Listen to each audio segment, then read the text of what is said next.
یہ مروسی accidental chairman یہاں پہ آ کے بات کرتا ہے، پھر ہمت نہیں ہے کہ سن لے.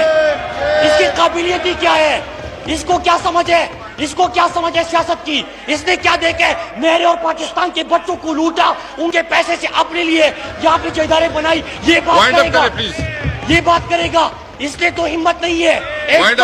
ایک پرچی لہرا کے ہمارے پاس آ گیا کہ میں چیئرمین بن گیا. مذاق ہے کیا؟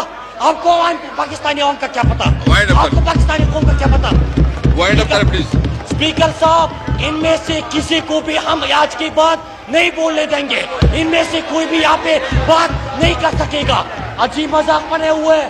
یہاں پہ آ کے تقریر جاڑو اور شور شروع کر دو. اور تقریر کیوں؟ کہ بے دردی سے لوٹا ہے. اب میرا اس میں کیا قصور ہے کہ آپ کو اور عین علی کو ایک ہی جگہ سے پیسے آ رہے ہیں؟ میں اس کا کیا کروں؟ میں اس کا کیا کروں؟ انہوں نے کہا کہ 200 ارب. ذرا سن لے، 200 ارب کا ہم نے وہ پیسہ لے کے آنا تھا، لیکن کیا کرے کہ فالودے والا، سموسے والا، پکوڑے والا اربا روپے یہاں پہ برآمد ہونا شروع ہو گیا. پہلے آپ سے یہ پیسہ نکالیں گے، پھر باہر جائیں گے. اسپیکر صاحب، عجیب تماشا ہے.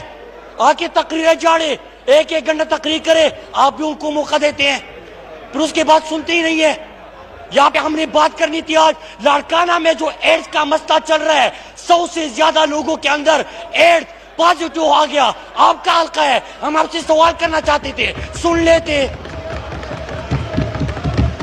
کراچی کے اندر ہسپتال میں ایک معصوم بچی کو غلط انجیکشن لگایا، فوت ہو گئی. اس کا سوال کرنا تھا آپ سے، شور مچانا شروع کر دیا کراچی کے اندر. اور یہ جو سارے غلام ہیں یہاں پہ، یہ جو غلامی کے منظر پیش کر رہے ہیں، سارے غلام ان کی قطاروں میں کھڑے ہو گئے ہیں. اسپیکر صاحب